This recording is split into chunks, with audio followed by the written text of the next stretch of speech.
Okay, so now we are going to create a cloud storage trigger. So what is the basic idea behind cloud storage trigger is like, so we'll actually assign a activity to the cloud storage. Like for example, if we want that if a user is creating or if a user is deleting some file from the cloud storage, then the trigger should trigger out and give the certain message to the admin or the administrator that the file has been deleted or file has been updated or uploaded. So this thing we'll going to like make, and I'll show you how you can do this. You just need to type here cloud functions, and then you just click on this, then just go to create function, and there select for gen 1.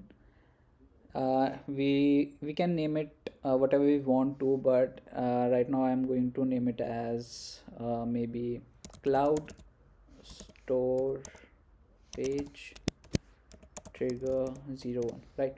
So I have created this.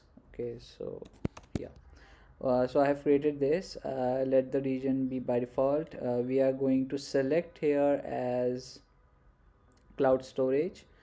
Okay, so this is the event type, like for what event we want our trigger to get activated. For example, I can create a event, I can select an event type on deleting file in the bucket. So whosoever or the user if is deleting anything from the bucket, then this trigger will get activated, and the people using that bucket will get to know some person have like deleted or archived or finalized or updated anything in the bucket. So what we are going to do is we are selecting this, right? And let's go for this.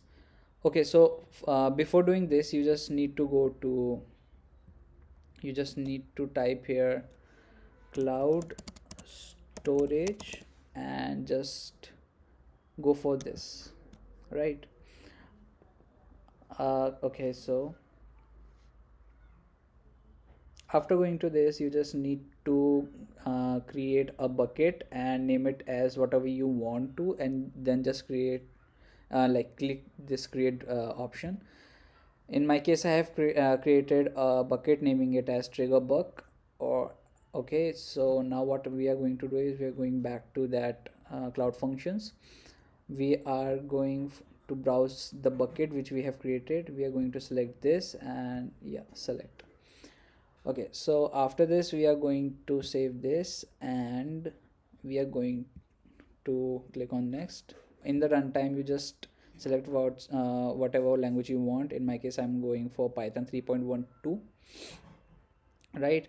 Okay, so after all this, okay, so what we are going to do is, you can see by default the code is written here. So what it will do is like whenever this event is going to be done, which we have selected in our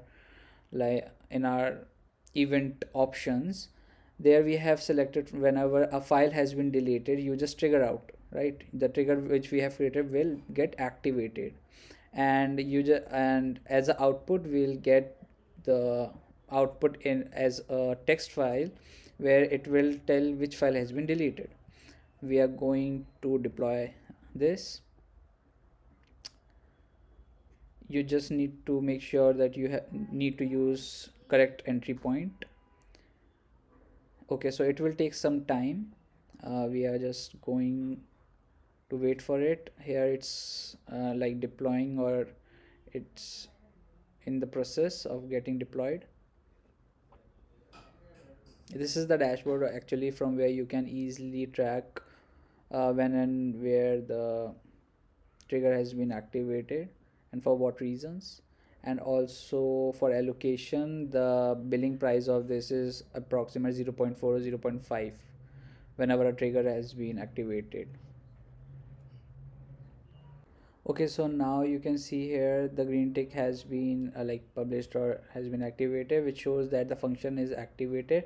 So now what happen will be, whenever you from the bucket trigger buck which you have selected, a file will be deleted, a message will be given to you which file has been like deleted, which shows that this trigger is working or not.